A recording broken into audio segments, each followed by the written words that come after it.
Hey guys, welcome back to the channel. Hello. We have another collaboration video for you guys today. Once you guys get done watching our video, go and check out the other two channels in our collaboration and see what they're all about. Yep. And they are MelNetteLivingFreeZipcodeless And traveling on adventures. All So right. stick around and we'll get right into it.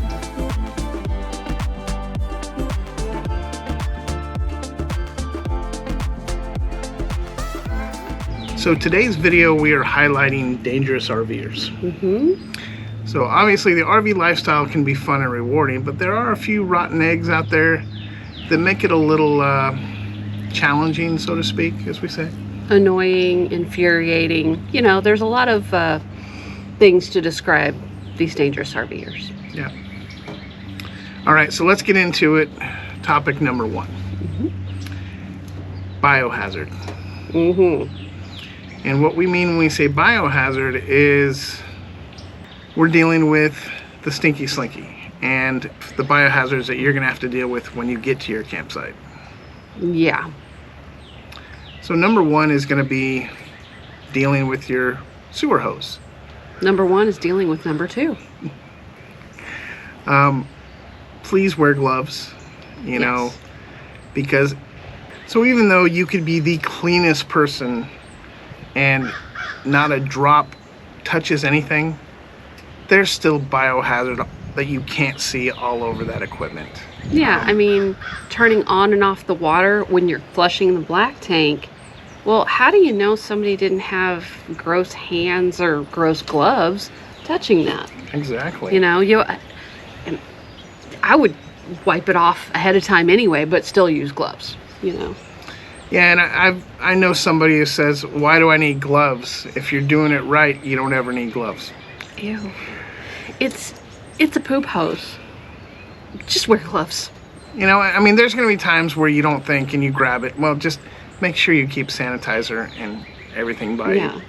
And if you've been around long enough, you've seen people when they're trying to get out, while they're putting away their stuff, and they'll lay their sewer equipment on the picnic table. Right across the picnic table.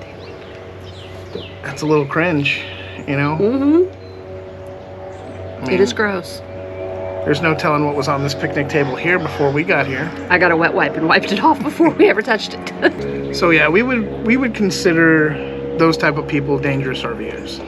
And we would because that's putting bacteria out there, and that kind of bacteria can make you very sick. Yeah.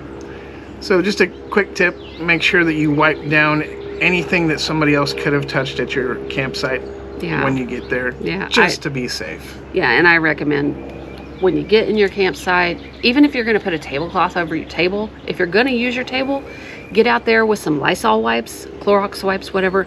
Wipe that stuff down, let the sunshine dry it up for you. That way it kills any germs, and there's usually a lot of dirt and stuff on it anyway, so you want to clean that up. Okay, so an addendum part to topic number two is actually about number two. And that's your pet waste. Yeah. You always want to make sure you pick up after your dogs. You don't want another animal, wildlife, or domesticated pet to go by, get in it, eat it, you know, because dogs do dog things.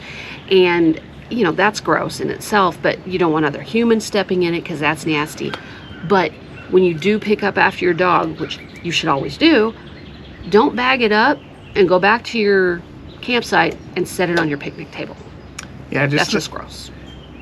What if your dog has parasites and those parasites are in the poop and now they're elsewhere? Yeah. So keep that in mind. Yeah. All right, so topic number two is not about number two.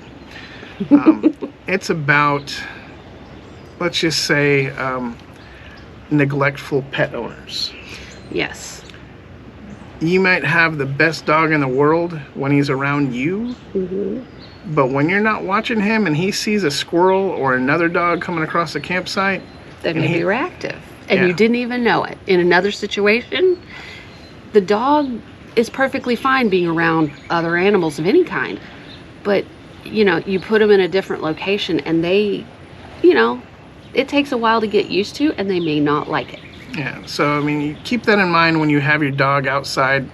Make sure they're supervised. Make sure that they can't run up on a little child and knock them over. Yeah, make sure they're on a leash or they're on a tie out, and don't for goodness sakes, do not leave them on a tie out and go in your RV and sit there and watch TV.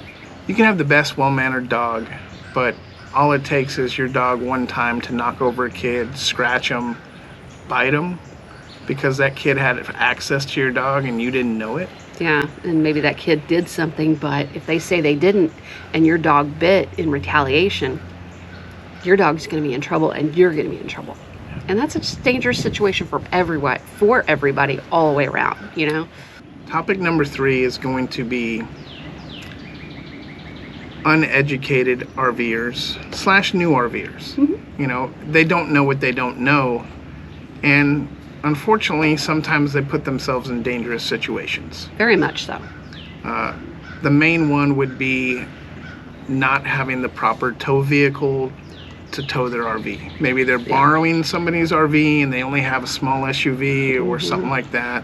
Maybe they don't have weight distribution bars and they're swaying all over down the freeway. That's definitely a danger to anybody around. Not just you, but anybody else around them. Yeah, one good gust of wind could have them swaying over 3 lanes, taking everybody out on the way. Yeah. We're not the tow police. We're not going to tell you what you need to tow with.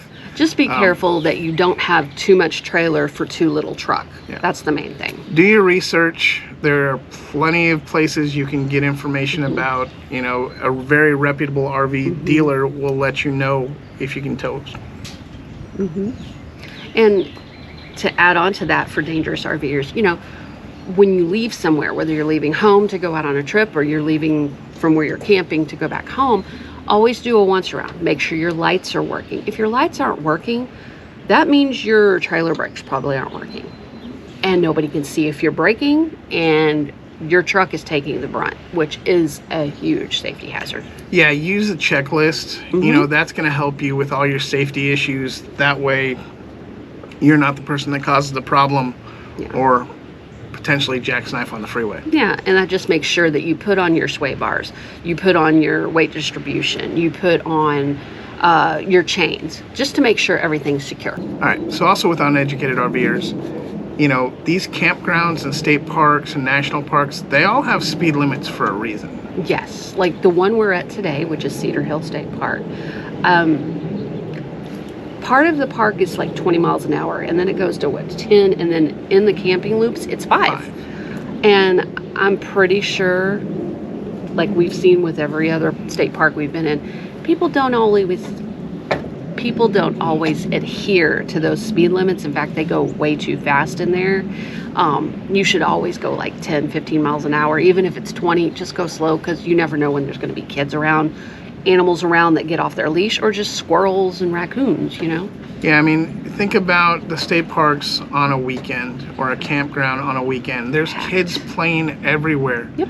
You know, and also if in Texas, if you're in a state park at sundown, you're probably going to see deer crossing the road. All the time. Yeah, every state park we've been to that we've camped at, we see deer.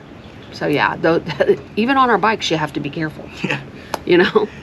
They like to dart out and jump in front of her. Yeah. So yeah, most definitely watch your speed, because we've seen it way too many times within a camping loop. There'll be somebody speeding through trying to get back to their campsite or leaving their campsite to go out for the day or whatever. And it's like, I guess they just don't realize or don't care how much of a danger that they're posing to all the other campers. In this day and age, everybody's on their phone, everybody's in a hurry. And you know what? For the first time within a state park today, I actually saw a sign that said text or drive later. Basically telling you, don't be doing that even in the state park. And even though you're going 10 miles an hour, don't be doing it. Yep. Get off your phone. Yeah, pretty much. Besides, who wouldn't want to look at the beauty around you in a park? You know, when you're out camping, it's gorgeous. Come on. All right, so here's a bonus tip for the dangerous RVers. Make sure your pedestal, when you leave, turn the fuses off. You know, you don't want that next person to come in and plug in and blow their surge protector, or God forbid, have an issue with their RV because they plugged it in without looking.